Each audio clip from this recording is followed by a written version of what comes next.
Dasar bodoh. Iya, aku nanti ke dapur. Sekarang aku mau tidur dulu. Maaf ya, Mbok, ujarku lirih. Aku berpura-pura. Padahal sebentar lagi aku kan menyelinap keluar. Mbok Mun telah pergi. Aku terpaksa mengendap-endap keluar. Berjalan beberapa meter dan aku sudah tahu Mbok Mun ada di tempat cucian. Dia sedang mencuci. Aku kembali berjalan. Aku melihat Mas Andri sedang berdebat dengan wanita itu. Aku mendengarkan dari sudut dinding yang mengarah ke ruang tengah, jauh dari letak kamarku. Kamu dengar kan? Aurel masih mengingat namanya Ina. Dan kalau dia sudah pulih, ia pasti mencakar kamu. Dia pasti ngamuk lihat kamu, kata Mas Andri. Telinga ini masih berdiri mendengarkan. Tapi gimana kalau ia pura-pura? Kata si wanita itu. Dia memang licik, pikirannya menyelidik. Maya, sayang, kalau ingatan dia pulih, tadi dia pasti bertanya untuk apa dia di sana. Dan kalau dia pura-pura hilang ingatan lagi, dia pasti bertanya namanya siapa. Tidak akan setenang tadi. Tapi kita harus tetap selidiki. Kalau aku sih, tapi masih yakin Aurel masih hilang ingatan. Nanti aku akan coba sesuatu untuk memancingnya. Kalau ia sudah pulih, ia pasti akan berbuat sesuatu. Begitulah percakapan mereka. Jadi benar, aku telah dibuat jadi pembantu.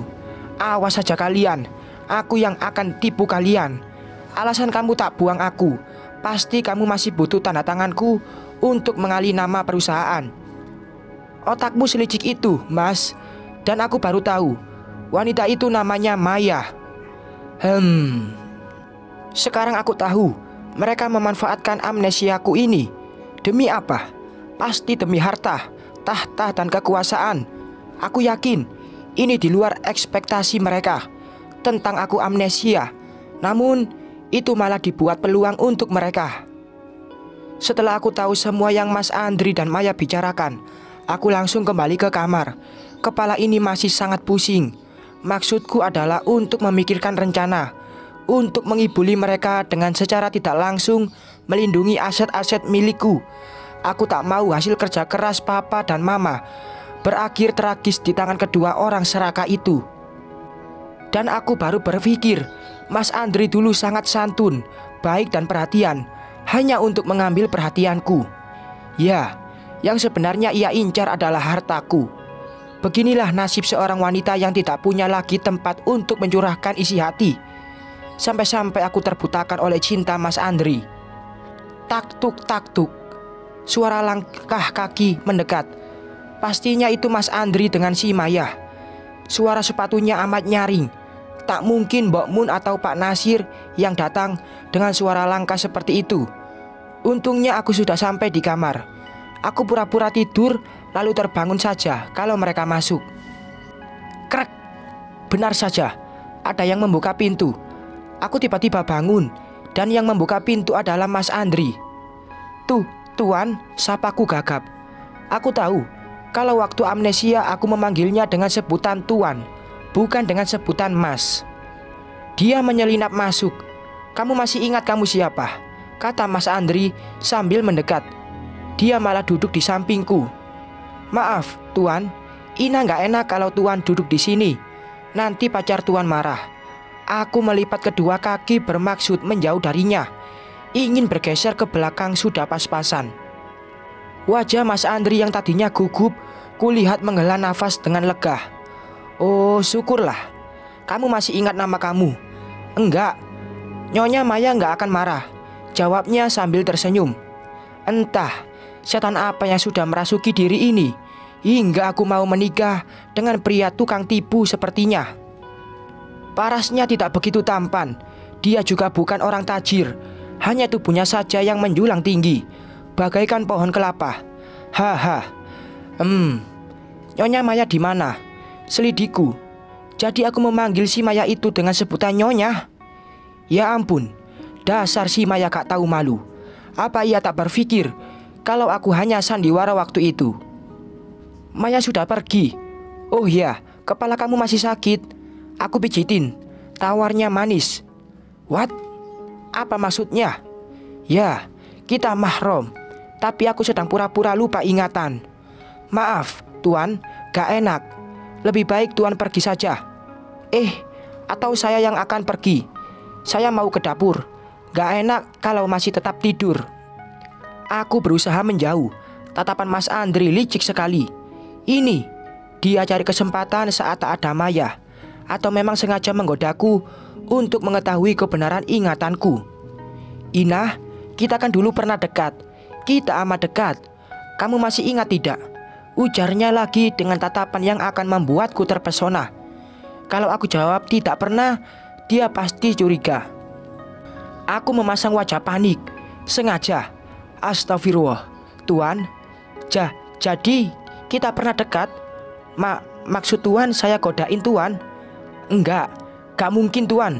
Ringisku takut. Tuan, saya memang lupa ingatan. Tapi Tuan tak bisa membodohi saya. Saya tak mungkin dulu ingin menjalin hubungan dengan Tuan. Tuan, saya ini hanya seorang pembantu.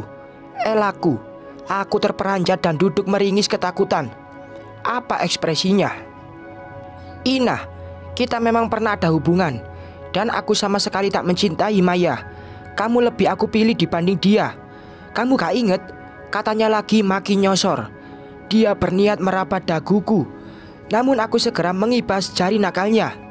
Dasar laki-laki celambitan. Maaf, Tuan. Tuan jangan kurang ajar. Meskipun saya pembantu, saya bisa laporkan Tuan atas dasar. Kalau dulu saya begitu, maafkan saya Tuan. Saya minta maaf.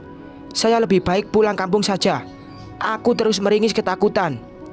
Iya, saya akan pulang kampung, ujarku lagi sambil hengkang dari kasur tipis yang sudah luntur warnanya itu. Ina, jangan. Kamu jangan pergi. Ya, saya minta maaf. Kamu pasti lupa tentang kejadian kita dulu. Kamu tetap di sini. Ya, saya minta maaf. Jelasnya agak panik.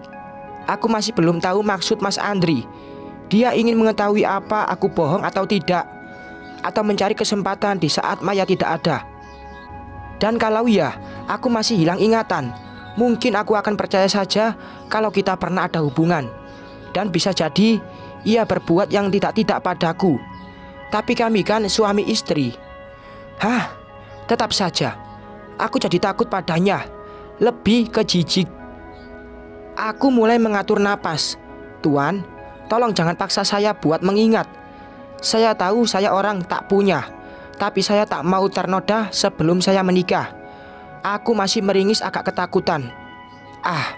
Entah akting ini baik atau tidak. Sewaktu di sekolah dulu, pelajaran teaterku bernilai buruk. Aku tak jago akting. Oke, aku ngerti kok. Ya sudah, aku keluar dulu, katanya sambil bangkit. Tatapannya masih menyelidik serius. Dia perlahan pergi. Tuan, Mbak Mun bilang saya memang sudah tak punya orang tua di kampung saya. Jadi beneran saya anak yatim piatu? Tanyaku pura-pura. Iya, kamu yatim piatu dan kamu memilih kerja di sini. Aku sempat tertarik oleh wajah kamu yang ayu, kulit putih kamu dulu. Dan memang kita sempat ada hubungan. Tapi kamu pasti lupa. Jelasnya lagi makin berbohong saja. Mas Andri. Aku pura-pura melamun sambil berkaca-kaca. Aku rasa sih iya, bola mataku berkaca-kaca. Tanpa irisan bawang pun berhasil. Hiks. Tapi Tuan, saya mohon, jangan Tuan berani macam-macam sama saya. Kalau dulu saya begitu, saya minta maaf Tuan. Maafkan saya. Saya tidak mau menjadi orang yang berdosa. Aku kembali berpura-pura. Iya, ya sudah, aku keluar dulu. Dia pergi setelah kepala ini mengiyakan dengan anggukan. Mas Andri pergi dengan tatapan sumringah. Bersambung.